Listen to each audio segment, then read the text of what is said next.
Nathan? Tim? Why did the Easter Bunny hire a lawyer? I don't know, Tim. They needed some opinions. Legal opinions. Opinions. Okay. All right. Happy Easter, my dude. Happy Easter, Tim. Welcome to the show. Bourbon. Belts. Blockbusters. You are listening to the Triple B Podcast.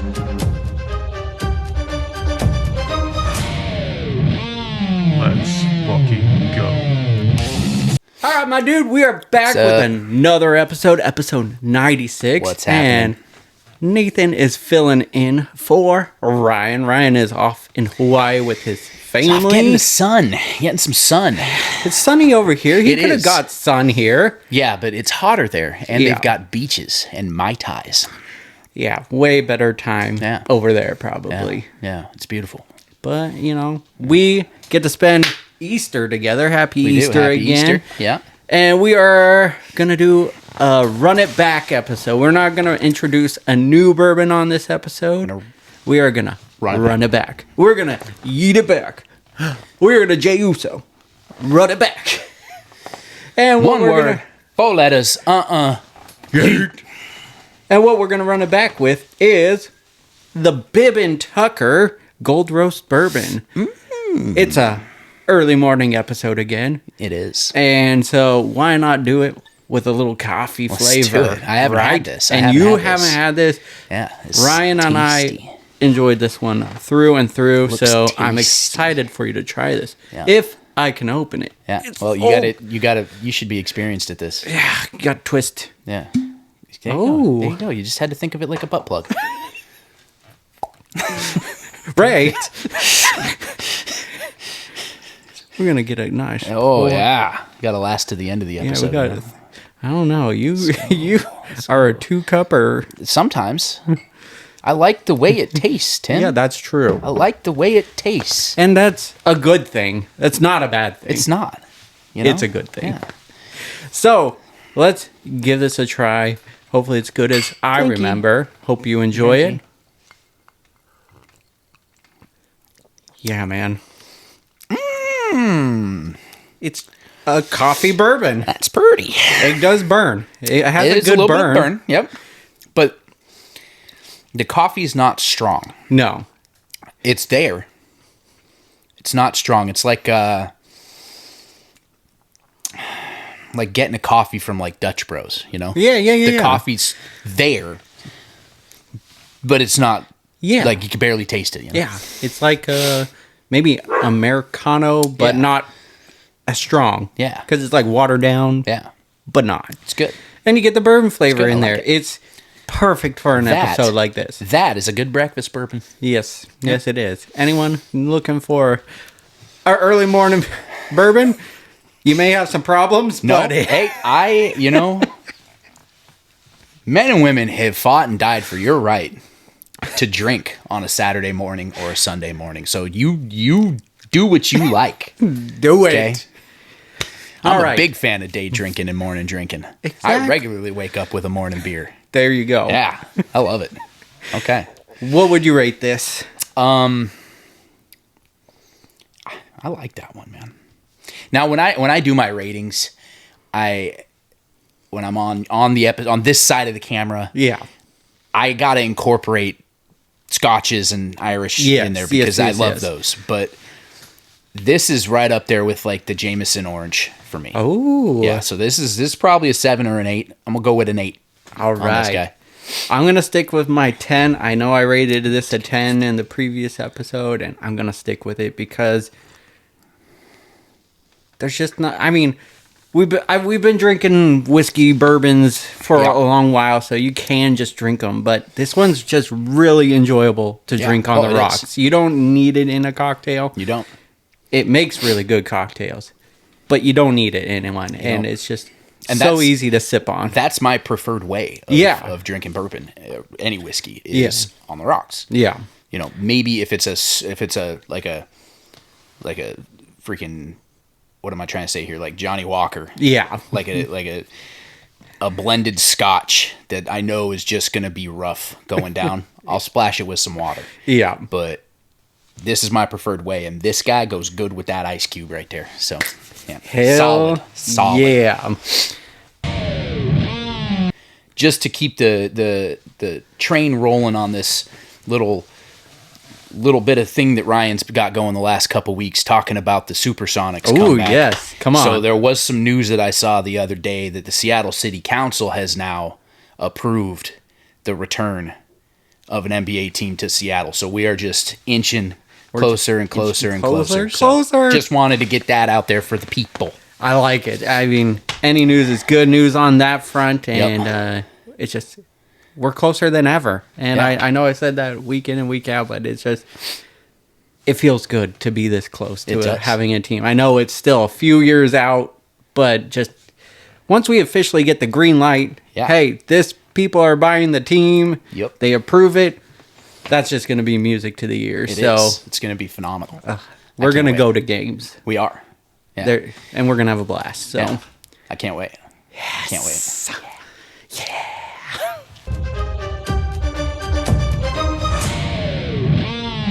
That brings us over to bells.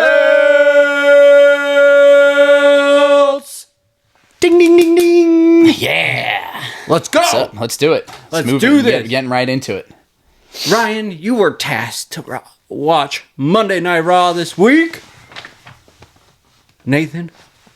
I'm looking around because you just called me Ryan. So I was just saying, he'd pop up somewhere. Running it back. Running it back. All right. Nathan. Tim. You were tasked to watch Monday Night Raw this week. Yes, I was, in fact. What do you want to talk about? Well, let's just start off where the show started off, right? Let's start off there. Cody Rhodes. On Monday Night Raw. The American Nightmare. Cody Rhodes coming on out, okay? Yes. Gets out to the ring, greets the people, and right before he gets to his catchphrase, what do we hear? We hear Stephanie McMahon's music hit. Ooh, out comes Steph. Great moment. Great moment. I think that was a huge moment. It was.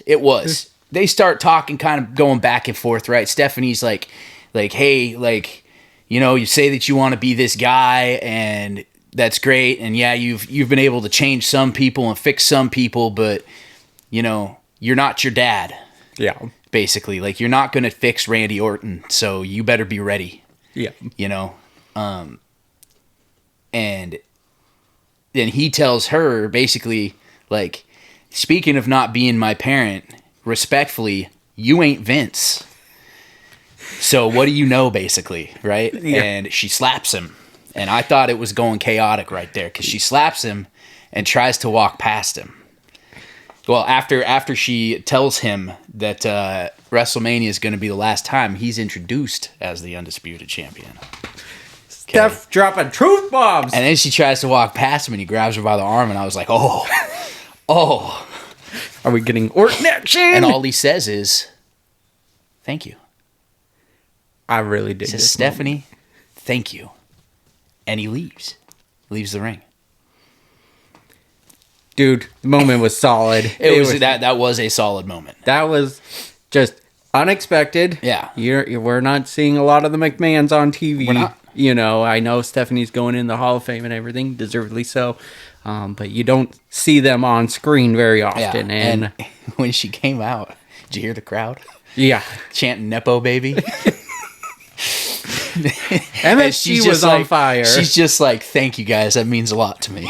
like she's just eating it up. She is so good at just eating that up. She really is. She is just a master at it, and I can't applaud her enough for that. Yeah. But that's, I think, and we're going to talk about it from my point of view on SmackDown. Yeah.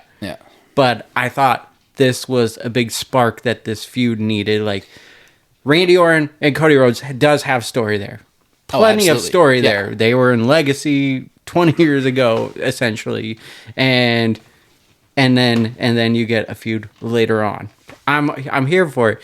But something was missing. The Stephanie part just kind of added fuel to it. Yeah, well, because like, you know, Matt Cardona. Mm-hmm. Yeah, like they've known each other for a long time, right? Yeah. Behind the scenes. In front of the cameras, for us, the people watching it, there's not a lot there. There's not a lot there. That's like if all of a sudden Danhausen comes walking up to them and is like, guys, what are you doing? Like, what is this? Perfect like, example. We aren't there to experience that Matt Cardona is actually really good friends with these guys and they all hang out and they're all really good friends, which they are. Mm-hmm. But we don't get to experience that in front of the camera because it hasn't. And, he's been in AEW for... Not even AEW. He's just been on the indie scene for. I could have sworn he was in AEW. GCW. Oh, GCW. Okay. Yeah, and whatnot. But yeah, you're 100% right. We don't see it on camera, and I know kayfabe is basically dead, but there's still got to be a little bit. Yeah, there's got to be a little, and not every one of us know they were friends backstage and all that. So. But Stephanie was there. She was there in getting punted by Orton. Yeah, she was there for all of it. She has knowledge, and we know she has intimate knowledge of their relationship. I mean, Hunter brought Orton up. Yeah. Right? Yep. So she knows these. We know she's known these guys for a long time. Yeah. And not only does she know these guys, but being Stephanie fucking McMahon, she knew their parents. Yep. And their grandparents that were in. Yeah. 100%. Yep. And I liked that it did tie into 09 Randy when he was causing chaos on Raw and SmackDown and everything. So that's what this feud needed, is building off that part of their story. I think they just need to lean into it more. And like I said, we'll talk about it from SmackDown point of view. Yeah, so moving on from that, the next thing up that I do want to talk about is the tag match, men's tag match for the championship. Mm-hmm. It was a good match. It was a solid match. Yeah. It didn't wow me. The crowd went wild when the Usos put Austin Theory through a table. Yeah. I don't know. Maybe I'm desensitized. growing up with the Hardys and Dudley Boys. Yeah. Maybe I'm a little desensitized. It didn't wow me. The match didn't wow me. I thought it had some cool twists and turns, getting ISO Speed involved, and then he knocks LA Knight out with the Knucks. Bringing in the Danhausen curse in a sense. Yeah. And so that is, playing up the Danhausen thing. The ending. What a time to give the Vision the titles. I know. Right before Mania. It's insane. I don't recall ever a time where titles have been switching this close to Mania. Close, yeah. So you had U.S. title switch off of Mello to Sammy on SmackDown, and now tag titles 3 weeks before WrestleMania. That's crazy. That's just unheard of. The last time, traditionally in the past, the last time that you see massive title changes like that is Elimination Chamber or No Way Out back in the day. A month. Yeah. A month and a half out from WrestleMania, because they got to build those storylines. They got to make sure that the guys, hold on just a second, let me get a little sip. They got to make sure that the guys know who they're facing at Mania. Exactly. Right? So they can build a good story around it. This, going back to something that we talked about, I think last week, that you and Ryan were talking about, kind of makes me nervous. Because the Usos should have had a match scheduled at Mania. Are they still going to have a match scheduled at Mania? We don't know. Maybe they get a rematch at Mania. We don't know. But for sure, now that they're not the champs, unless they can get them back before Mania, which I doubt, they're going to get involved in the CM Punk Roman Reigns match. Which I don't want. I don't want it either. I love the Usos. I think that they are both phenomenal performers. I think that both of them perform much better in tag team settings than solo. Yes. Not that they're bad in solo settings, but they play off of each other really well. Yeah. And so they just up the tag match. They up the tag team division so much. But I'm getting fucking tired of seeing the Anoa'i family. Yeah. Yeah. We don't need to see the bloodline back. I'm getting tired of it. Yeah. Because it's the same story over and over and over again. Oh, who's the leader of the family? We all know that The Rock pulls the strings on your butt plugs, so... And he does it well, you know? But yeah, no, I agree. I'm hoping that it does lead to a rematch, but what it feels like to me is that it's going to be a 6-man tag. Yeah. It's going to be ISHO, Logan Paul, Austin Theory versus Usos and LA Knight. Yeah. But I still don't think that's going to prevent them from being involved with the Roman match either. No, that's true. Yeah. So I think they're going to get a double dose of Mania. Probably it'll be on night 1, and then Usos still come out during Punk's match. Yeah. But I agree with you. We've seen it all. We've seen it. They did like the 4 year build to, you know, Cody eventually winning the title. Yeah.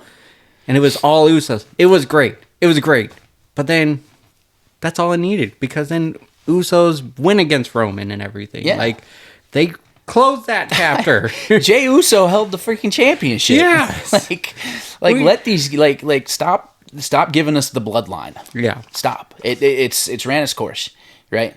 It's Roman don't need it. It's like DX back in the day, or NWO back in the day on WCW. There came a point, as much as we both loved Degeneration X, there came a point where it was done. Yeah. There came a point where it was like, okay, I'm getting tired of the factions.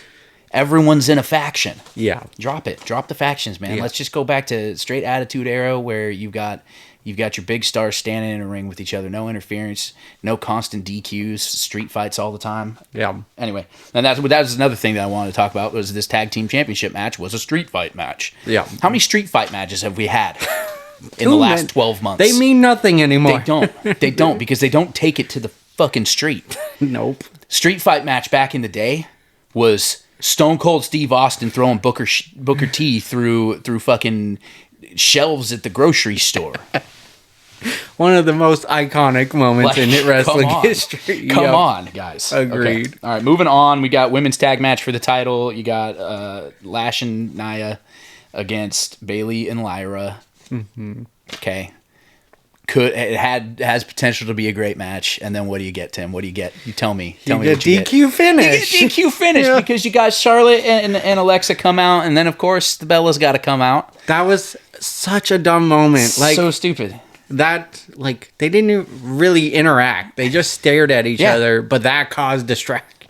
Like, and just led it to all chaos. Yeah. So you get a non-finish to the match, DQ. We love those. Love them. Love them. Love them. Love them so much. They build great story. Yeah. And then I think it gets announced that night that now it's going to be a fatal 4-way tag match for the women's tag team championships at Mania. I think it should be a TLC match. To be honest, just give the women the first ever women's TLC match. Might as well.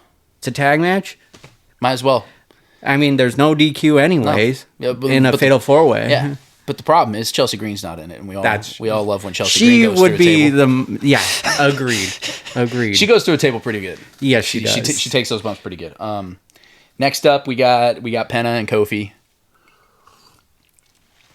This one disappointed me. I thought I had big hopes for this match. Penta and Kofi are two of the most athletic guys on the Raw roster. This should have been at least a 4-star match. This should have been what Ilya and Carmelo was, this should have been a solid match, and I think I started playing games on my phone. Uh-oh. That's not a good sign of a good match. It was not impressive. I wasn't wowed. Yeah. And that's kind of how the whole show went. Honestly, it's been kind of like that for a couple weeks now. Mm-hmm. I'm not wowed by some of these matches and some of these decisions that are getting made. So, I don't know, we could talk about it if you want, but no, Penta wins. Retains his championship. Basically, it was all championship matches. Yeah. Yeah, true. On Monday night. The only good thing, and then there's a caveat to this, is there was the 5-way ladder match announced for Mania. Penta announces that it's basically he's given like an open challenge. Basically, he's like, if you want my title, whoever wants my title, it's going to be suspended above the ring at Mania. Come get it. Yeah, because down here, might be your house, but up there is my house. Yeah, which was great. I'm phenomenal. So excited for a ladder match with Penta in it and the potential opponents. But then they announced the opponents and that they've already been picked for main event, which some people watch, I guess. Not most. I do sometimes. Sometimes if I'm there, I'll catch it. But apparently they were already qualifying for this match, but never mentioned it on the main shows at all once. Yeah. How does that make sense? I don't know. You have Money in the Bank qualifiers back in the day. You knew who was going to be in it. I like the opponents in this match. Mine is Rusev. That one I don't like. Everyone else I'm fine with. And here's why I don't like Rusev in the match. It's not that I don't think that he belongs in a ladder match. Yeah. You either know he's winning or you can't take his character seriously after this match. 100%. 100%. We either know who's going to win right now and who's going to walk out of Mania with the IC title. Or it just does more damage to his character. Or it just does more damage to his character. Yeah. Rusev can't lose. He's a foot and a half taller than everyone else in this match. And you build him up as this big brute who was supposed to be able to take on Oba, gets squashed by Oba, and then you throw him in this ladder match. Yep. To me, it doesn't make sense. But I do think there's going to be a sixth one. It's weirding me out that it's only 5. Yeah, that is strange. So a sixth one might be added at Mania. Who you think? Wouldn't it be insane if it's Jeff Hardy? I was thinking that myself. That would be crazy. That would be fucking insane. TNA, but what man. Could be. They have the tie. Another one I wouldn't be upset with, and this is just dealing with the WWE roster, but what if Rey Fenix joins it? He wasn't one of the 5 already, right? No. It would be the first He's still on SmackDown, isn't he? Yeah. It'd be the first interaction of Rey and Penta here's on the main roster. I would be disappointed if they brought Rey Fenix into it. Okay. That would disappoint me, and here's why. They brought Penta over. 2 months later, they brought Rey over, right? It wasn't that long. Yeah. And it was very quick, yeah. They're known to be a tag team. Yeah. That's true. Their gimmick is that they are brothers. Yeah. They should be a tag team, and I think that those two guys could add a lot more to the tag division than to the singles division. 100%, yeah. Put them on Raw, and let Penta and Rey go against Rey and Dragon Lee.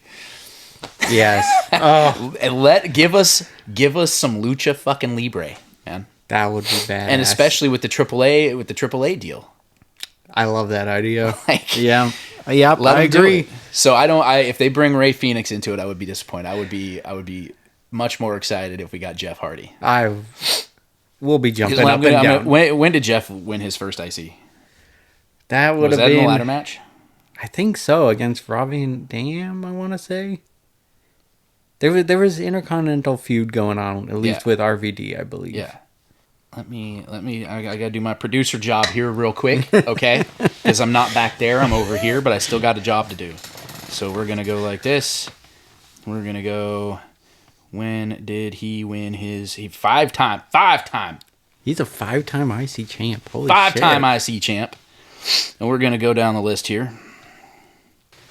April 10th, 2001. Not almost. Almost 25 years. Wow. So wouldn't it be sweet if it is Jeff Hardy, the 6th guy? Because we know that there's got to be a 6th. There's got to be a 6th. You can't have a good ladder match with 5 people. Because everyone's got to be tied up with someone else at the same time in order for it to work. 5 people just doesn't feels work. so odd to have an odd number. Yeah. So there's going to be a 6th person entered in. Jeff Hardy, 25 years later, ladder match, wins the IC title. That'd be fucking badass. His 6th IC title. It would just be... That'd be crazy. That'd be awesome. Just to hear the Hardy music at Mania. Moving on. So Penta beats Kofi. Announces that match. Banger of the night for me. I felt like the end of the show... While the beginning of the show was important for the storyline, I feel like the end of the show was important for us. Yes. So, banger of the night is Roman Punk scuffle. Roman Reigns comes out, cut a promo, and CM Punk comes out, and they get into it, and CM Punk gets a little revenge. I'm loving just their build-up. I don't need the Usos in any of it, but just what they're doing back and forth, it's following like the step to a good feud. Yeah. Have some promos, have some backstory. Yeah.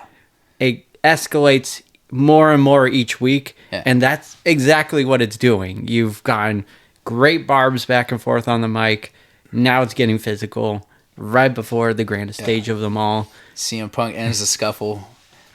Power bombs Roman Reigns through the announce table, just like Roman did to him last week. I was nervous that he wasn't going to get him up. And then my favorite line of the whole night, "Who's fucking old now?" He says. Drop mic. Drop the mic, gets down, starts trying to get the crowd to chant Roman Reigns, Roman Reigns, and then the show ends. Great ending to an otherwise lackluster show. Yeah. So I felt that was best ending, best way it could have ended. It had great bookends. Great bookends for sure. Beginning and the end. And the problem is, while you want the beginning of the show to be great and have a pop, and you want the end of the show to be great and have a pop, you also kind of want the middle of the show to be great and have a pop. You don't want to be fiddle-faddling on your phone playing. I was watching it for this, taking notes, and I started playing games on my phone because I was just not entertained by a majority of the show. Yeah. There wasn't even a lot of good, like, backstage stuff that kept me entertained. Yeah. Like, it was just there. So. Which is telling. You're just a few weeks away from Mania. This should be the most exciting. Yes, absolutely. Shows. And I remember back in the day, like, you'd have throughout the year the title would change hands, fucking almost weekly. Mm-hmm. Like, you know, and they were doing house shows, so it would change on house shows, and then they got to change it back on other house shows, but on TV it would still change multiple times throughout the year. And you had these feuds, these back and forth feuds that were long time feuds. Like it felt like the road to WrestleMania started at SummerSlam back in the day. Yeah. Like some of those feuds for sure. Yeah. So to have 3 weeks out, 2 weeks out, they're doing disappointing. They're doing a good job building 2 storylines. Just a couple. But you got 2 nights of WrestleMania. Yeah. You got to fill 2 cards. Minimum of 10 matches. And you got 2 that have good stories going on. Yeah. And then just meh for all the other matches. Else. I'm not expecting like it to be better than the main match, but you still got to have build. Yeah. And it just, maybe I remember it wrong, but all of us are saying it is, we remember good builds to the whole card. Oh, yeah. Good builds to the whole card. Not 1 or 2 matches. Yeah. You didn't have garbage throwaway jobber matches at Mania. I guess like Mania was Battle Royal once in a while. Like that was where you get everyone on. But every other match, we didn't get that until later on. True. Back in I'm gonna talk about it later on. 2005. Yeah. WrestleMania 21. Every match on that card was a long build. Yeah, true. It was a long build. Every match on that card. Yeah. And this is kind of the problem with doing 2-night at WrestleMania is you got to fucking fill all this shit and you got to have storylines, but not everyone you don't have necessarily the time to get TV for everyone. Yeah. And you got to fill 2 cards. Yeah. So they're putting basically throwaway matches on Mania. Yeah. I think you just got to, there was a formula and it worked. The main pay-per-views outside of WrestleMania were 3 hours. Yep. 3, maybe 3.5. Yep. WrestleMania was that 4-hour show. It was an hour longer. Yep. That's all you need. Just it grew to be like a 7-hour show, which was too much. And thank you for dividing into 2 nights because watching 7 hours of wrestling was a lot. But just you need a 4-hour show, and you can fill that in with great story. And 2 nights could work. Yeah. If it's Raw card night 1, SmackDown card night 2. Yeah. Just draw a line. But you still got to have the TV time to put everyone on there. Yep. And that was the good thing about the show back in the day. There was no roster separation. You had fewer superstars. Yeah. Significantly fewer superstars because there was no roster separation. Yeah. I think 2000... Was it? It was, I think... 3 or 4? 3 or 4, yeah. It was when they did the first draft and separated. Yeah. So prior to that... Or no, it was 2002. It was right after because then the Triple H had the World Heavyweight Championship going into 19. That was Raw, and then that's right. Yep. Kurt Angle had the title because it was right after Invasion because they said, "Oh, we got all these championships now that have great history that we don't want to get rid of. We don't want to drop them. So what are we going to do? Okay, we'll put them on separate shows, split the roster. We'll basically have WWE and WCW, but under the WWE flag. That's basically what they did." Going over to SmackDown, I also was not impressed in some of my talking points. I had to grasp at straws here. Yeah. Because it was a 3-hour show, but not a lot happened. I just watched a lot of 3-hour movies that I did not enjoy. So my first talking point, and this is really grasping at straws here, but Aleister Black, I feel like he's in line for a push. I'm not really a big fan of the vignette or like his promos backstage right now. It's just Karrion Kross put into Aleister Black right now. Yeah. But he's also on a string of big wins. Like he's beaten Sami Zayn. He's beat Randy Orton. Cardona is not as big as those two. But he's on this winning streak. So I just feel like he's in line for something big. Which is weird to do right before Mania, and he doesn't have anything going on at Mania, so it's weird, but there's something there. I feel like I was thinking Money in the Bank. Oh, okay. I think they're building him. They're doing the right thing with him and building him. Yeah, and then I think he's going to end up in Money in the Bank. Potentially win that. Win Money in the Bank. Now, what I don't like I get they're married. And they like to do that with superstars. Yeah. Get Zelina Vega out of there. She's not adding anything to it. No. She doesn't belong. No. You're to me, you're tampering with his character by bringing Zelina. I understand. I get it. They're married. They want to do stuff together. Yeah. I get it. Mm-hmm. In real life. Yeah. Get her out of there. I agree with that. She was doing so good. Aside from some in-ring performance issues sometimes, but she was doing so good on her own. Yeah. It's Solo's competitor. In the main picture. Yeah. Get her, put her back on that. She deserves it. She's worked her ass off. She deserves it. Get her. She doesn't need to be a ring manager. Agreed. For her husband. She needs to be on her own. 100%. Agree. Like you're not gonna suddenly start fucking, bringing Chelsea Green out with Matt Cardona. No, exactly. Exactly. Zelina Vega to me was just as big as Chelsea Green in the women's division on SmackDown. Yeah. I'm not expecting. It goes back to me saying there needs to be the mid card needs to be more, and they don't have a lot in that area. Zelina fits well into that, and needs to fill that role. Here's the issue, right? How long has the women's division had mid card titles? Not long. It's been a year. A year. Yeah. A year. Yeah. It was about a year ago, WrestleMania last year, when they introduced. I think the it was women's right before. It was right. Yeah, it was right before. Was it right before? Yeah, because it was a tournament at WrestleMania for the women's Intercontinental last year. They don't know what to do with it. Yeah. The women don't know. As everyone wants that title shot, but they don't. I don't think understand the difference between mid card and main event because everyone's been fighting for main event. Yeah. For 20 years, 30 years, because they've never had that. So. Exactly. So I think it'll take some time before they start doing it right. Yeah. So, and it's weird because big faces in the women's division on SmackDown who have husbands who have been in the running for mid-card titles, you'd think that they would understand, Chelsea Green, Zelina Vega. Yeah. Not that Chelsea Green and Zelina Vega don't deserve a shot at the main title, because I think that they both do. They're both awesome in ring. Yeah, I agree. They're two of the best performers on SmackDown in the women's division. But I digress. I'm talking a lot. He digresses. We're just bringing up thought-provoking questions here, so... We are. It wasn't very interesting, but it did come up with a lot to talk about. Yes, it did. Sammy. Trick Williams. Carmelo. First of all, Trick Williams is doing nothing but gold right now. Willie. Trick Willie, bringing his out lemon stepper peppers, Lil Yachty coming out. There's the just hostess with the mostest. I'm liking it and hating it at the same time. Yes. Sami is delving into heel.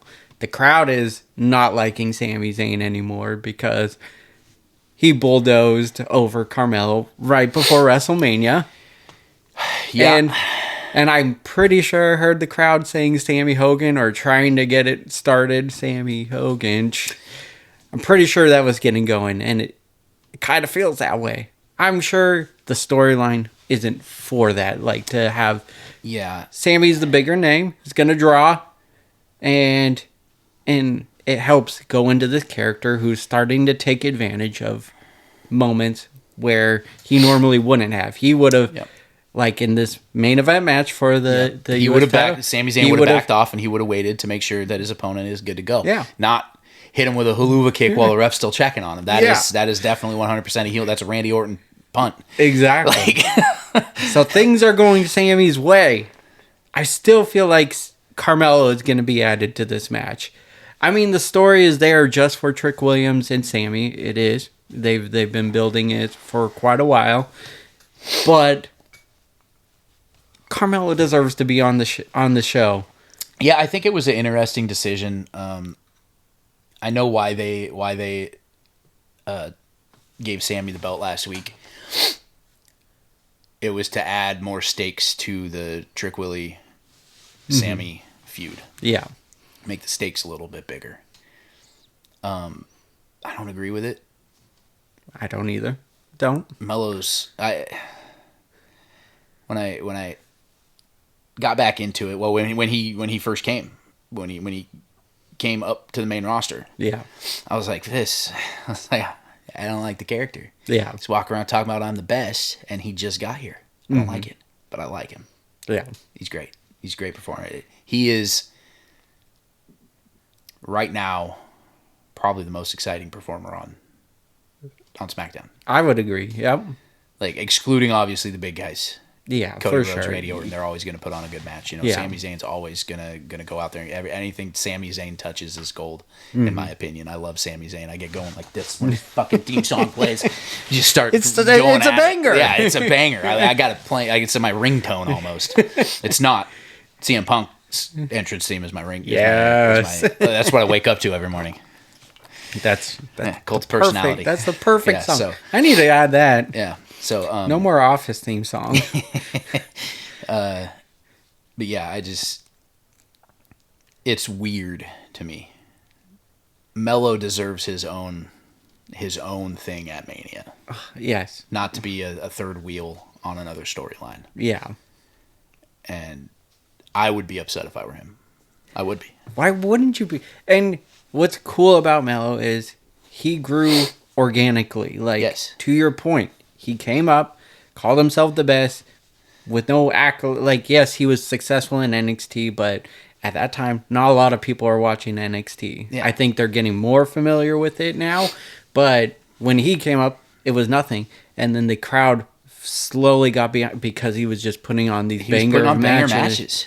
And then he can live up to the moniker of him. And as he was putting on banger matches and winning, and we started to grow to love his performance, his character humbled out a little bit. Mm-hmm. Yes. Big time. He's not walking around every day. Like, he's still, I'm him. Yeah. All that, but he's not as flashy and cocky with it. Yeah. And I think that's what resonates with the people. And then when he finally won the title, like, because he went after it quite a bit, and then he finally won the title, and then just a month before, 3 weeks before Mania, he loses it. That's just sucky. The guy deserves. Hunter, listen, okay? You need to listen. Melo deserves his own story and his own match at Mania. Proceed. All right. Next up, Pat McAfee is the man on the phone. Oh, man.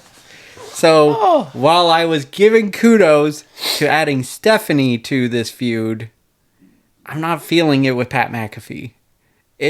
I like what he said on the mic. I like what he was delivering to this feud.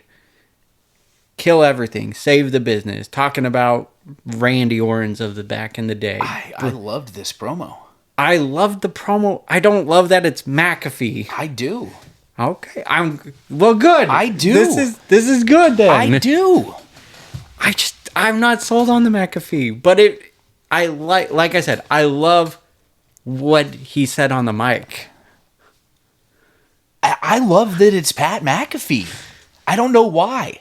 It's giving me Eric Bischoff joins NWO vibes.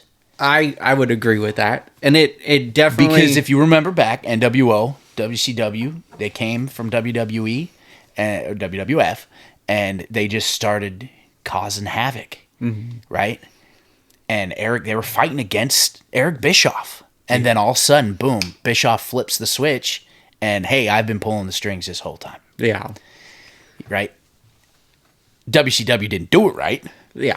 But it's giving me that, and I like it. I like Pat McAfee with a little bit of a heel turn. I do like the heel turn. I think it's good because he was this over the top goofy guy. You add the heel to it. And it's I think it's a good way to get him back. Obviously, we were talking about it a couple weeks before filming. Yeah. You know, I was like, man, I wish McAfee was back. Yeah. And we were all talking about, well, it doesn't sound like he's coming back. And that was a cool swerve. He comes back. that was a big swerve. But I think it's a good way to get McAfee back in, get his face back on TV, run it for a minute, put him back in the announce booth. Yeah. Unless he wants to. He's good in the ring, man. He is. He's not good. bad in the ring. Yeah. I watched him perform. He's not bad in the ring. Yeah. But I think it's a good way to get him back on TV. It's a good natural kind of natural way to get him back on TV. True. When I rewatched the segment over and over again, it comes across as Pat McAfee is one of us, a fan. Yeah. And that's how he was coming across. Yeah. And I do like that part. I just don't know if this feud needed that. Like, I guess we were just talking about how there's so much history with Orton and Cody. There was a lot of Easter eggs leading up to this match over the past couple of years where Randy's looking at the title sideways. Yeah. So many things. And all the times he almost went back to the punt. Yes. Yeah. And so there's just so much story that you could have used, but now we're leaning on Pat McAfee. And it just came out of left field, and maybe that's not why I'm like it. Like I said, I do like what he said. It's 100%. It was WWE shooting its shot on itself. Yeah. Because we talked about how bad SmackDown was last week. And Yeah. McAfee's like, the lowest rated episode of SmackDown last week. And then just talking about things that we're not liking about WWE. So I like that. And I like his heel turn. I like that he's coming from a fan perspective. I don't know if the storyline needed it. But I'm here to see it play out at the same time. Yeah, absolutely. I agree. The storyline didn't need it. But they may build it. I mean, they may build it, and it may be a great storyline, you know? Like, it's probably going to go beyond WrestleMania. Yeah. You know? I could see it. The issue that I have is it seems like the storyline is going in the route that they've taken too many times over the last few years of Pat McAfee's going to build Randy Orton back into the legend killer, and he's going to, you know, change the business and fix the business. Yeah. And then Rusev, Karrion Kross, Aleister Black. True. It's been done over and over, and all three of them were doing it at the same exact time. Like, you know, true. So Very true. That's the one issue that I have is it looks like it could be a replayed storyline. Yeah. But and poor Cody Rhodes nuts, man. He is just getting kicked left and right. Left and right. I hope he's wearing a cup. He got kicked. Glad he already had a kick. By John Cena last year. He got it. Travis Scott, I think. Yeah, then, Travis Scott got him. Yep. And then now McAfee, Randy Orton. So and Travis Scott got him. Yeah. Yes. Travis Scott's not a wrestler. Travis Scott smacked the shit out of Cody and got him. Yeah. So he's getting it left and right. All right. My banger of the night, and this is telling, because, I mean, those two previous segments should be probably in that banger spot. Yeah.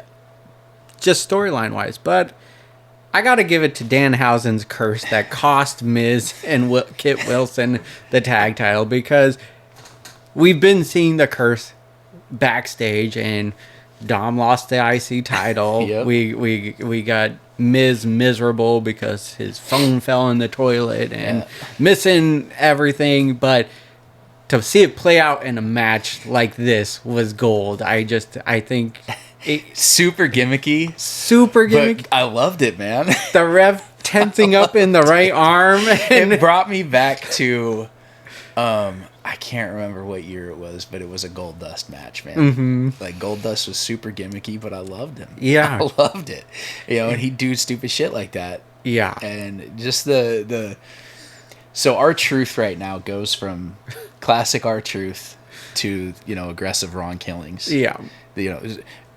R-Truth, WWE R-Truth to TNA Ron Killings. Yes. Those are two different characters, right? TNA Ron Killings was a serious competitor. Yeah. He wasn't the gimmicky idiot that he played on WWE. Yeah. And so his character right now goes back and forth between the two. Yeah. Which I like. I love it. You never know which R-Truth you're going to get. Yeah.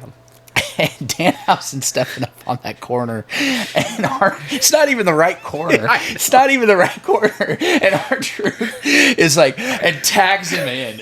Like, just classic Truth, man. I love Truth. Truth is the only gimmicky character that I think I would be happy with winning a world championship. Oh, 100%. And I don't, because gimmicky characters have their place, but I don't think that they have their place in the main title picture. R-Truth fits. R-Truth would, I would love him in the main title picture. Yeah. And that would be must-watch TV. Absolutely. He is must-watch when he's on now. This is what I love about the guy. He's been with the business for so long. Yeah, he left for a little bit, went to TNA, but he came back, and he doesn't give a shit about winning gold. No. He's just there for the love of the game, man. He's the most title holder for the 24/7 championship, and he's won tag champs left and right. He's never won the big one, though, in the WWE. It would be so fitting, and it doesn't even need to be a long reign. But no, it can be super short. But I think at this point, how long he's been? What, he debuted in 2001? It was 2001. Yeah, 2001. He debuted as K-Quick. K-Quick with Road Dog. with the Road Dog. Yeah. Get rowdy. Yeah, and there is a video out there. So 25 years he's been with the company. So just give him the title just for a couple days. I don't care. Do it anyway. All right. Yeah. Do it. Back to what you were saying. But then, yes, the curse happens to the ref, and then the ref switches it to the left hand to count. For them, yeah. And I loved that he's like, 1, 2, and then and Miz is so pissed off, and then gets the South of Heaven choke slam, and then freaking what's his name on announcing? Not Wade Barrett, Graves. Joe Tessitore. Joe Tess. It's just like, oh, lefty, believe in it. And he sold the moment so well on announcing too. And I was laughing. It brought me back to like Goldust and all that. Yeah, just gimmicky character. I love me a gimmicky character. I don't like a lot of gimmicky characters in WCW. But I love me a gimmicky character. And with how dull SmackDown has been, this is just a bright light on it, and I'm loving it. So that took the banger spot of the match, or the night for me. Belts question of the week. I pose this. What match would you have picked to be this year's immortal moment for the Hall of Fame? When I was thinking of this, the match hadn't been yet announced for the Hall of Fame this year. It has since been WrestleMania 3's Hogan versus Andre. Would this have been your match, or would you have picked something else? This match definitely deserves to be an immortal moment. I don't know that it would be my pick this year. It's not mine. And last year's, just for reference, was Bret Hart versus Austin at WrestleMania 13. That iconic bloody moment that kicked off the 316 era, the Attitude Era. The Attitude Era. So that was one of the moments that kicked off the Attitude Era. The real moment that kicked off the Attitude Era was King of the Ring. Yeah. But so for me, I would go with something that's near and dear to my heart from the first WrestleMania that you and I watched together 21 years ago, I think. Yeah. 21 years, yeah. 21 years ago. WrestleMania 21. Okay. Rey Mysterio, Eddie Guerrero. Yes. It's Eddie's last WrestleMania. He passed away the following November. Yeah. And that match was the beginning of one of the best feuds that I think we've seen in the business over that 20-year period. Mm-hmm. That led up to the custody match for Dominic. Dominic Mysterio. That whole, because they were best friends, right? Yeah. And that match at WrestleMania was really the start of that feud. Yeah.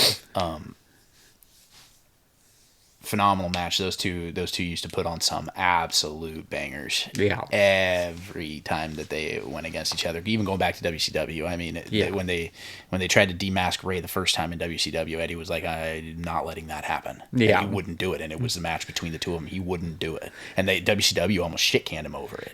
Yeah. So, best friends in a match together at Mania in one of the biggest moments of their lives, and just a few months later, Eddie passes away. So for me, it would have been that match. That's a good one, man. That's a really solid one. And I think that was the first WrestleMania you and I watched together. I'm 100% sure that was it. Yeah, because the previous... Those of you who don't know, we've been friends for 22 years. Long time. It's crazy time. It is crazy time. The moment I picked, and I didn't pick a WrestleMania moment. I Googled it, and it says, I mean, this is a brand new category, so I don't know if Google even knows, but they said it's not necessarily a WrestleMania moment. So I picked Mankind versus Undertaker in the Hell in the Cell 1997 King of the Ring match. Oh, man. The throw off the cell was iconic. Yeah. The going through the top of the cell was iconic. That whole match is iconic. And it just, I don't know, there's just moments in wrestling. While, yes, Hogan, Andre, body slam is one of those biggest moments that you think on. When I got into wrestling, that wasn't something I saw right away. It was something I grew to see. Right. Well, I mean, WrestleMania 3 was a couple years before I was born. Yeah. And so I know it was a year, I think. 2 after I was born. Yeah. Because I'm pretty sure 88 was WrestleMania 1. Was 88 WrestleMania 1? Well, then it was a year after I was born. Yeah. Then. But still, not old enough to remember it. Yeah, exactly. In the moment, I did watch it. Our dad had bought the VHS of it, and so we watched it early on. I think I was like 4 or 5 when I saw WrestleMania 3, because my dad loved wrestling back in the day. We would all sit down, me, my brothers, my dad, we would sit down and watch Monday Night Raw. Mm-hmm. We would flip back and forth between Monday Night Raw and Nitro. Yeah. And then you had, before SmackDown, you had basically Thursday Night Thunder for WCW. Yeah. So, but he had the VHS of WrestleManias 1, 2, and 3, and I think up to 5. Okay. We had the VHSs, and so, we got to sit down and watch those things happen. Yeah. Huge moment, but I don't know that I would have picked it either. Yeah. And so me starting to really watch wrestling in 97, that was just one of the most iconic moments at the time. Yeah. And so I think you could just argue that it is one of the most iconic absolutely. moments. Yeah. And here's how you know. You take non-wrestling fans, everyone's seen the clip. Yes. Everyone knows who Mankind and The Undertaker are. Yeah. And they refer to that. Yeah. Huge match. And the call from Jim Ross, by God, he broke him in half. Yeah. It's just, all that moment was so good. So if I had to pick an immortal moment, like if it had to be from WrestleMania, again, this comes as I started growing up, and my first WrestleMania viewing, actually watching it, was WrestleMania 17. So I'd pick the TLC match, Edge spearing Jeff Hardy, and that was my runner-up. Yeah, and so if I have to pick a WrestleMania, I think I would pick that, just because, again, it's just a moment everyone knows. They've seen the clip, and it's iconic. Yeah, so these guys used to put on some bangers. But nonetheless, this year's WrestleMania 3's Hogan Andre, big moment. I'm curious to see who's gonna be like taking the award on the behalf of these two. Probably Nick. Probably Hogan. Nick Hogan. Yeah.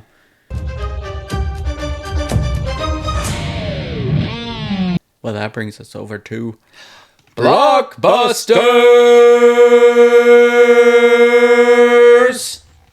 Lights, camera, action.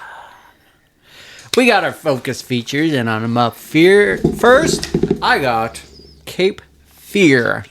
And what this is a show on Apple TV. So this summer, Fear takes hold. Inspired by the 1991 remake, directed by Martin Scorsese and produced by Steven Spielberg, a storm is coming for happily married attorneys Anna and Tom Bowden when Max Cady, the notorious killer they are responsible for putting behind bars, is let out of prison, and he wants vengeance. The cast for this is Javier Bardem, Amy Adams, and Patrick Wilson. The release date is June 5th of this year, and again, that's going to be on Apple TV. Yeah. What did you think of this? Looks good. Looks real good. I like that Scorsese and Spielberg are coming back to do this one. Yeah. Because they did the first remake in '91. Yeah. Obviously, the original movie came out quite some time prior, but Javier Bardem, man, he plays a villain. Boy was born to play a villain. Yes, he is. No Country. Yup. Freaking 007. Was it? Was Quantum of Solace? I think so. Yeah. Yeah, I think so. Anyway, he was born to play a villain. Yes, and he plays it so well. Patrick Wilson, amazing actor. Amy Adams. He's an underrated one too, Patrick Wilson. Oh, absolutely. And Amy Adams, you don't see her in a lot of roles like this. Definitely not anything like this. So I'm gonna be excited to see her in this role. I'm really curious because they said this is gonna be a series and not just a movie. I'm curious how they're gonna play that out to be a series and not just a movie. Because I mean, if it was a movie, I'm sold on it. Yeah. They get to tell more story in a series. I'm ready for that. Yeah, I'm down. I'm in. Hell yeah, man. Yeah, but it looks good. It looks really good, and I think Javier Bardem is just perfect for it. If anyone's gonna one up De Niro's creepiness, absolutely, it's gonna be Javier. Yeah, he's great. And for my focus feature, I went with one. Probably saw this coming, knowing where my interests lie as a fan. We're going with Mandalorian and Grogu. We got a full trailer for it, so it looks pretty good. The synopsis: the evil empire has fallen, but Imperial warlords remain scattered throughout the galaxy. As the fledgling New Republic works to protect everything the rebellion fought for, they enlist the help of legendary Mandalorian bounty hunter Din Djarin and his young apprentice Grogu. Cast Pedro Pascal, obviously, as Din Djarin. Sigourney Weaver, don't know what she's going to play, and Jeremy Allen White. Mm-hmm. The release date, May 22nd, 2026, and that's going to be an IMAX.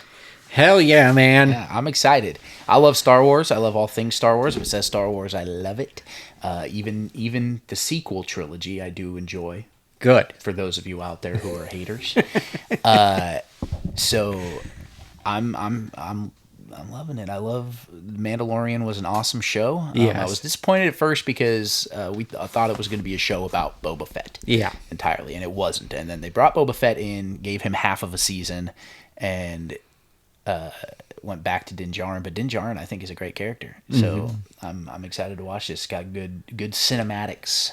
Yeah. From the trailer. So, and it's bringing back a lot of characters that you would see if you had watched Clone Wars and Rebels. Yeah.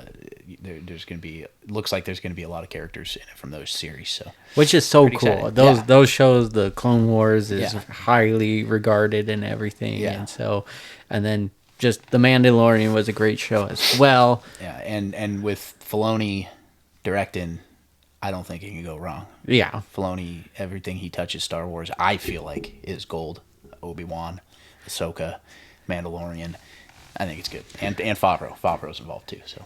I like how they tied in the Star Wars theme song into the trailer and just kind of cut it out in there and brought it back. I like that tie to it, but looks great. It looks like it's going to kick off our summer blockbusters this year as a May 22nd release. So that first weekend of summer, kind of in a sense, and I'm excited for this. Me too. Hell yeah, man! Can't wait. What's in the news? What's in the news? We got a few things. A Prayer for the Dying. This looks good. It's got John C. Reilly. Yes, What's John C. Reilly known for? Comedy. This is not that. Nope.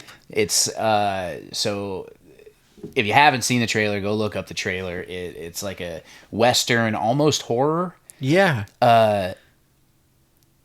They get, I think it's typhoid fever starts rolling through their town, and they got to quarantine and not let anybody in, not let anybody out. And it looks like there's just some dark shit going on. Yeah. So it looks pretty good. It's got John C. Reilly. That's the only name that I recognize. Yeah, that was the only one I recognized. So, but just seeing him in this serious role, I was like, yeah. Ooh. Yeah. So that's going to look good. Up next, I put the Supergirl trailer on there. Hold on. Oh. This reminds me of The Witch. The prayer for the dying kind of reminds me of The Witch. Yeah. Just that was kind of creepy, eerie, and just weird shit going on. That's what this reminds me of. So, yeah, I just wanted to throw that out there. I love a good creepy movie. Yeah. So I think it's gonna be a good one. Yeah. So I'm excited to watch it when it comes out. Moving on to Supergirl. We got a full trailer for Supergirl. Yeah. Not just a teaser. Full trailer came out last week. So it's throwing off Guardians of the Galaxy vibes. Very much so. Very much so. But I like it. I'm a big fan. It also kind of got John Wick vibes. It does too. Yeah, she's a badass. And she's kind of got this. Whereas Superman's this, honorable, I only do good type of character usually. Yeah. She's I'm living my life. Yes, exactly. And doing what I feel is what I feel is necessary to survive. The dog Crypto, kind of get a backstory for Crypto. So I'm assuming this is kind of almost a prequel to Superman that came out. Yes. Yeah. Because Crypto's on Earth and Superman, and these exist in the same universe. So yeah. I think it's kind of a prequel. Yeah. A little bit. I'm super excited for this. I thought this trailer did well. I think the teaser made it feel more and more like Guardians of the Galaxy. This kind of separated it for me, but still gives me those vibes. I was very worried that it was just going to be DC's version of Guardians of the Galaxy, just tit for tat, But I think this trailer did a good job going away from that. I like the John Wick vibes. You put Crypto in harm's way, and to your point, I think everyone's point with Superman and why they might not like him is because he's invincible essentially, but then he always just chooses to do good. You get all his powers essentially with Supergirl, and the lack thereof caring of how those powers are used. It's more fun, I think, and she blasts that one dude with her laser eyes. Yeah, you don't see Superman do that. No. And then Lobo, aka we get Jason Momoa. Him playing Lobo. I'm super excited. They still didn't give away a lot of his character in this, but a little more than the teaser, and he looks spot on to what Lobo looks like. And, and with his personality attached to it, I think it's going to be great. I think my favorite line from the trailer is when he's like, "Oh, you're that bimbo from the bar," and she's like, "That's what I would say. That's what I call you." And he's like, "Fair enough." Exactly. That's just gold right there. All right, I got a couple things on here. We got Thrash, another shark movie. This is going to be on Netflix. We got a tsunami taking over a city, and sharks are infesting the city with these flooded waters. The reason why I put this on there, I don't have high hopes for this movie. It looks like it's going to be a good shark movie. Yes, but what it reminds me of is this gold movie, Crawl. Yeah.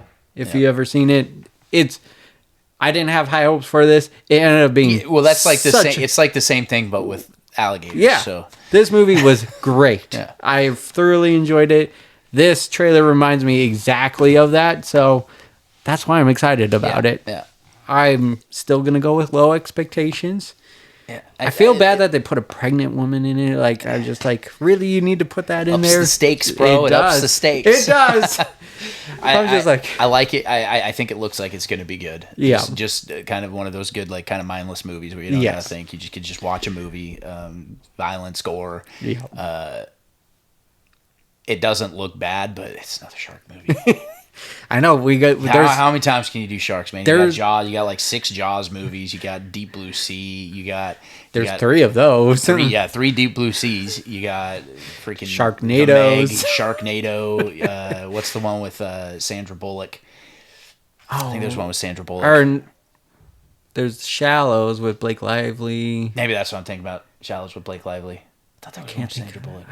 No, that one came out at the same time as the Sandra Bullock space movie with George Clooney. Oh, that's why I think about Sandra Bullock. The Shallows with Blake Lively. There's so many shark movies. And there's another one coming out to theaters with Aaron Eckhart where they crash in the middle of the ocean in an airplane. So they're worried about an airplane crash, and then there's sharks infested water. Yeah, that's so good. How many times can you do a shark movie, man? But they keep doing them. Okay, all right, I'll watch them. I'm gonna watch it. Sounds good. I'm gonna watch it. Next up, and this one was close to being my focus feature, and this is Backrooms. And I just did a little research on what this was inspired from, and it's based off of one picture posted on 4chan. I'm not very familiar with that, but just a picture, and it got conversation starting of just what's going on in these backroom pictures, and then it inspired some YouTube shorts, and now is an A24 film. And dude, this looks creepy. A24 makes a good product, so they do. I mean, it looks good. I'm not a conspiracy theorist, but I like conspiracy theories. Right? Backrooms is like a big internet conspiracy theory, like where there's this like almost alternate dimension of back rooms where you get lost in these hallways and then something's in there. Yeah. Right. And you've seen the shorts on YouTube. Yeah. And social media, people walk it through, and then you'll see like a shadow. So this is one I'll probably watch. Yeah. This one looks exciting. The trailer does a great job of just keeping you tense while not giving away a lot about it. It gives I get like a claustrophobic feeling from it and everything. So I'm super pumped for it. We got the special segment of the week, and that is Blockbuzzing for April. And what the segment is we take a movie that maybe generates a lot of buzz around the audiences, or maybe just we're really buzzed about it, and why we're buzzed about this movie is because of one actor, and one actor alone. One only. The movie is Mike and Nick and Alice. It was released on Hulu and Disney Plus like 2 weeks ago, I believe. And why we're buzzed about it is because of the great Vince Vaughn. He's back. He is back. We got time machine vibes going on. We got Vince Vaughn in comedy gold. Classic comedy Vince Vaughn style. So the first thing I'm going to say is please do not ever make me watch another movie on Hulu. Okay, I'm not paying $1,000 a month for ad-free. So every 5 minutes I got to sit through 10 minutes of ads. Made it very difficult to stay interested in the movie.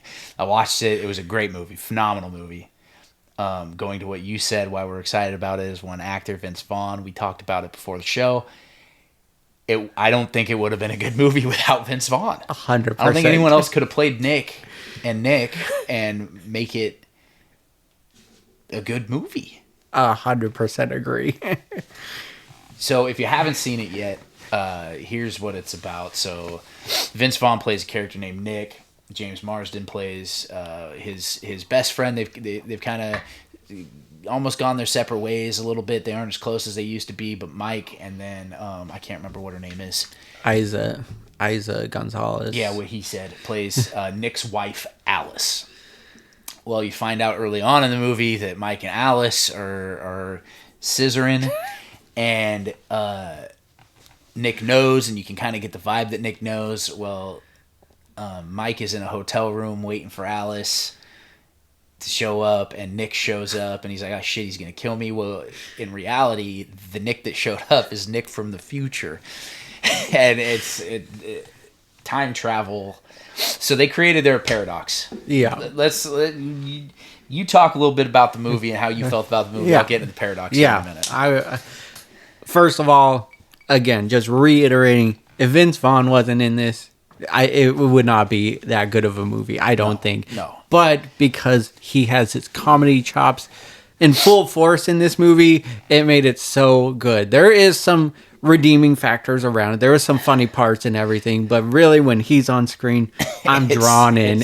It just... His ability to deliver quick. It's so quick. Lines that... And because we've all heard interviews from like the production team of Wedding Crashers and a lot of his funny movies, Fred Claus. When he's speaking fast, he's improvising lines. Yeah. And his ability to do that and make it fit and make it funny, so good. So good. He's out of this world. One of my favorite actors all time. And you get to see him interact with himself. It's Vince Vaughn interacting with Vince Vaughn. You don't get any better than that. Yeah.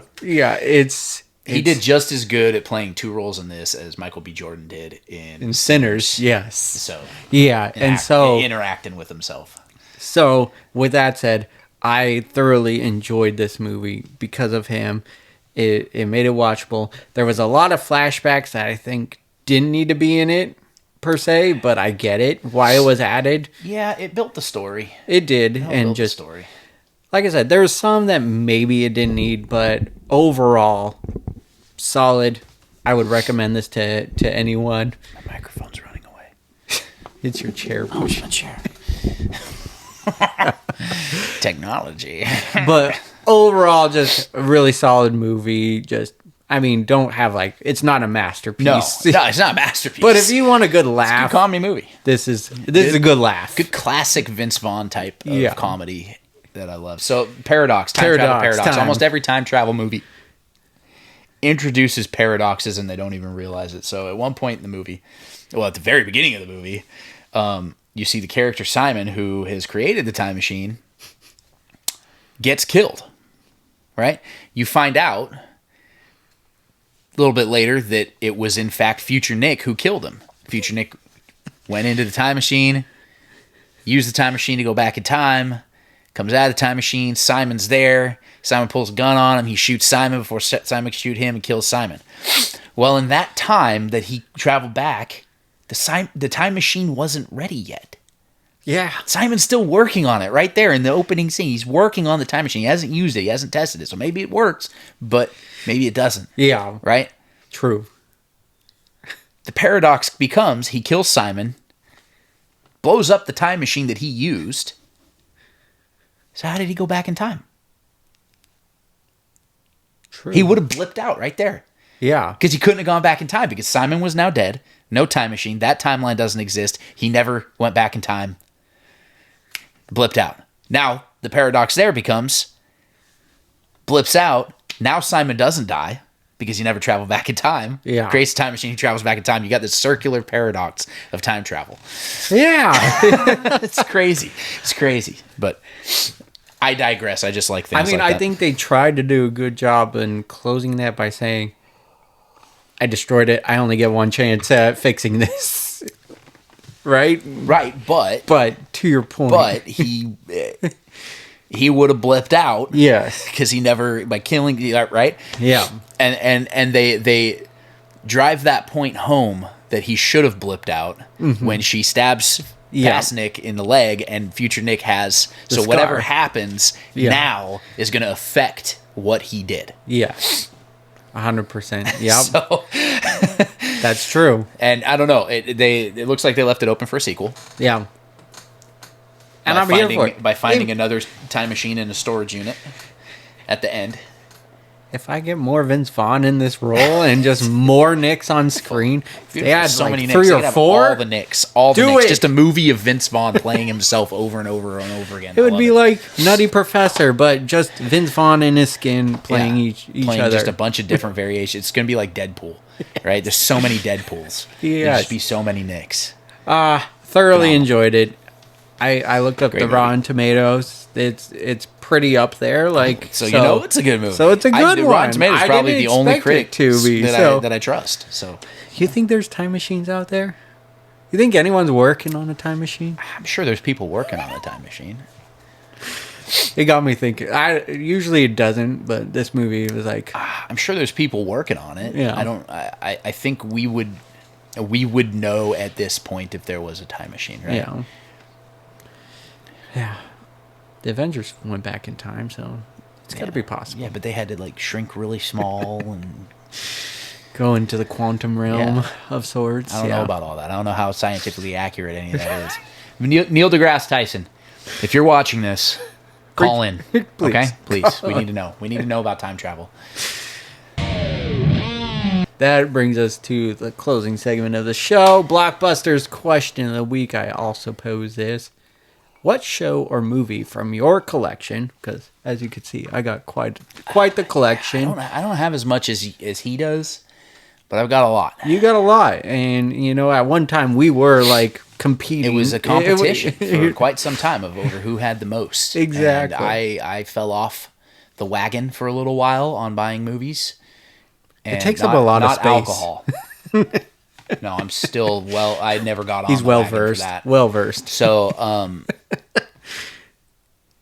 they just get expensive. So I just kind of. And now even more now because it's very minimal. Yeah. So it's scarce, and so it gets bought up real quick. Because everybody they get to place streaming, dude. Yeah. So going back to the question, what show or movie from your collection or streamed have you watched the most, and what makes it so rewatchable? This was a tough one for me. Okay. I went ahead and went with, and I actually just watched this one yesterday. Star Wars Episode 3, Revenge of the Sith. Okay, all right. It's probably my favorite movie of all time. All right. I like it. Just the last 10, 15 minutes of the movie. Mm-hmm. Just the interactions between Obi-Wan and Anakin, the lightsaber duel, just all of it is just superb. And I could rewatch that movie. If I was on a desert island with a TV and one movie for the rest of my life, it would be that movie. I could watch it over and over and over and over and over and over and over again. Now, what was difficult about this is there is one other movie that I could do that with. Yeah. And it's Wedding Crashers, man. Absolutely. Every single time I watch Wedding Crashers, it is laugh out loud. And I've seen that. I mean, when it came out, I think I watched it 100 times in a week. We went and saw it in theater 3 times. Yeah, it was so good. It's such a good movie. Over and over again, I can watch that one. Yeah, and I can almost quote the entire movie. We used to do it. We used to do it all the time. What do you like better, Christmas or wedding season? Mr. Gray, wedding season. We're back. We're back. Again, Vince Vaughn. Vaughn, laugh out loud. Him and Owen Wilson play off of each other so well. It's such a good movie. Yeah. And every time you watch it, you almost catch something. At this point, 20-something years later, there's not a whole lot left to catch. But, the first 100 times you watch it, every single time you're watching it, you're catching something new that draws your attention and makes you laugh.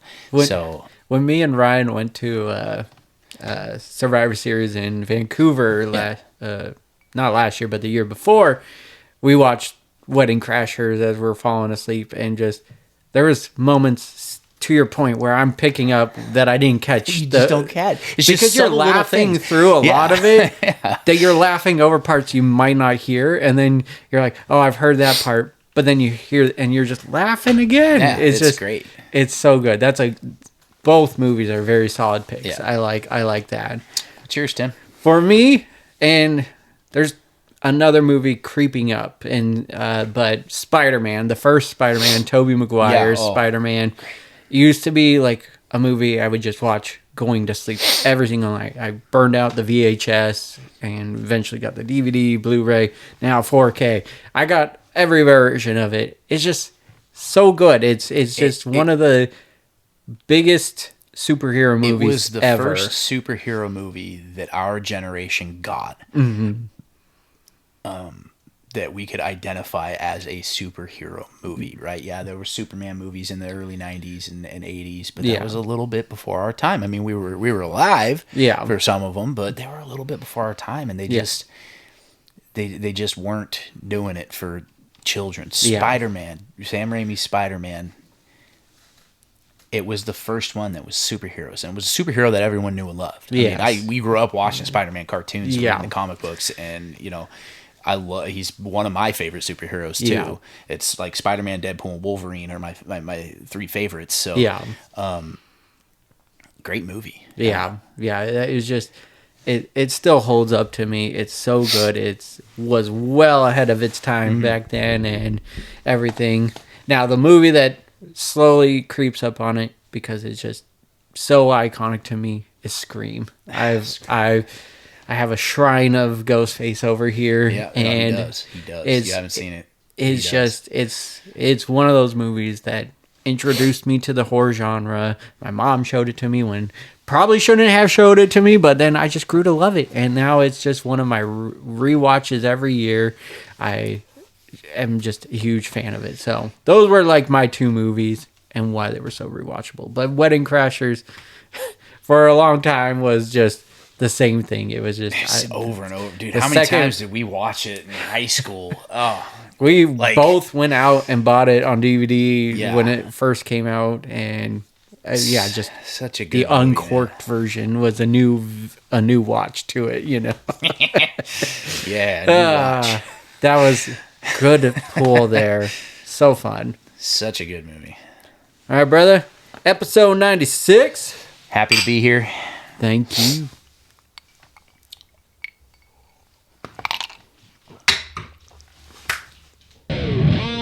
Let's fucking go.